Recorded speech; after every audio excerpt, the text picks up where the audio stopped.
Impeachment inquiry. Georgia Republican Senator David Perdue, a close ally of President Trump, is going on record against the House impeachment process. So he introduced a resolution today, along with most other GOP senators, condemning the secret House hearings as illegitimate. It is one more indication that when Perdue stands for re-election next year, he and his Democratic rivals will make the race partly a referendum on, you guessed it, President Trump. Here's John Sherrick.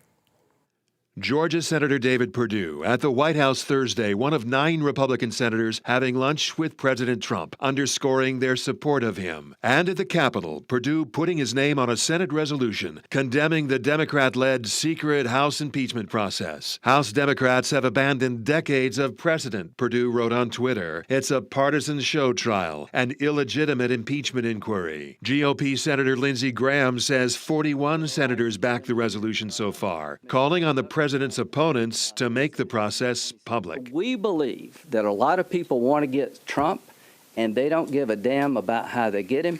I'm not telling you what he did or didn't do. I'm telling you what they're doing in the House is dangerous for the country. But there is historic precedent of Republicans supporting secret investigative hearings, such as on Benghazi. And right now, 47 Republicans do have access to the secret impeachment inquiry. Majority Leader Steny Hoyer. When the Republicans talk about these secret hearings, I laugh, because 47 Republicans have the opportunity to be in the room. Perdue running for a second term on his record and the president's. The Democrats running to defeat Perdue, not commenting yet on Perdue's resolution in support of the president. They have already been outspoken in their condemnation of the president and of Perdue's close relationship with him.